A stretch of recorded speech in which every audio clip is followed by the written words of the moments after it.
ഒരു ബാങ്ക് വിളി മുതൽ ഒരു നിസ്കാരം വരെയാ. എന്താ ബാങ്ക്? ഒരു മുസ്ലിം ഉമ്മാക്കും ഉപ്പാക്കും ഒരു കുഞ്ഞൻ ജനിച്ചാൽ അവന്റെ ചെവിയിലേക്ക് പതിഞ്ഞ സ്വരത്തിൽ അവന്റെ ബന്ധുക്കൾ ബാങ്ക് വിളിച്ചു കൊടുക്കും.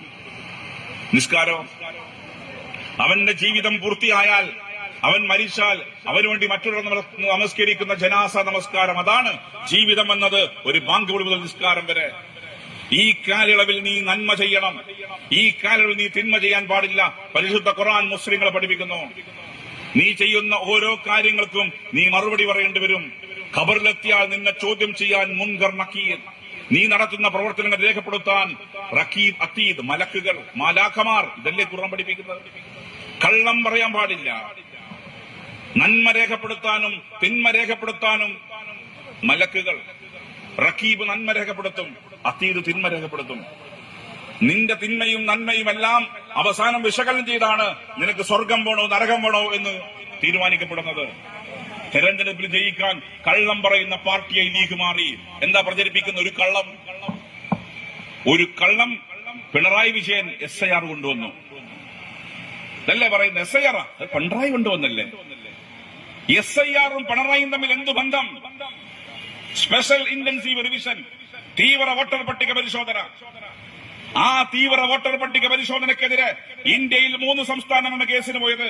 1 പിണറായി വിജയന്റെ കേരളം, 2 സ്റ്റാലിന്റെ തമിഴ്നാട്, 3 ബംഗാൾ. ഈ 3 സംസ്ഥാനം കേസ് പോയത് നിങ്ങൾ ഓർക്കണം. ഇതോടൊപ്പം തീവ്ര വോട്ടർ പട്ടിക പരിശോധനയ്ക്കെതിരെ കേസ് പോയി എന്ന് മാത്രമല്ല, നിയമസഭാ സ്പീക്കറാണ്, നിങ്ങൾക്കറിയാം, ഇപ്പോ സ്പീക്കറാണ്. സ്പീക്കർ എന്നും പറഞ്ഞിട്ട് നിഷ്പക്ഷമായിരുന്ന തെരഞ്ഞെടുപ്പല്ലേ? സ്പീക്കറെ ജയിപ്പിച്ച പാർട്ടി അധികാരത്തിലേക്ക് വീണ്ടും വരണ്ടേ? അതുകൊണ്ടാണ് ഞാനിങ്ങോട്ട് വന്നത്. എന്താ ചെയ്തത്? ഒരു നിയമം പാസ്സാക്കിയിട്ടുണ്ട്, അറിയാൻ വേണ്ടിയാ, ലീഗുകാരെ അറിയാൻ വേണ്ടിയാ. Nativity card. എന്താ നേറ്റിവിറ്റി കാർഡ്? നിങ്ങൾ ഈ കേരളത്തിലെ പൗരനാണെന്ന് തെളിയിക്കാൻ, ഇവിടെ ജനിച്ച പൗരനാണെന്ന് ആളുകളെ ബോധ്യപ്പെടുത്താൻ ഒരു കാർഡ് നിങ്ങൾ കാട്ടിയാൽ മതി. നിങ്ങൾക്കിവിടെ ജീവിക്കാം, നിങ്ങൾക്ക് ജീവിക്കാം, നിങ്ങളുടെ മയ്യത്ത് ഇവിടെ ഖബർസ്ഥാനിൽ വെക്കാം. അതിനുള്ള കാർഡാണ് നേറ്റിവിറ്റി കാർഡ്. ആ കാർഡ് പാസാക്കിയ മുഖ്യമന്ത്രിയുടെ പേര് പിണറായി വിജയൻ എന്ന. നിങ്ങൾ പറയുന്നു SIR നടപ്പിലാക്കി. രണ്ടാമത്തതെന്താ? രണ്ടാമത്തെ പ്രചരണം PMC ഒപ്പുവെച്ചു.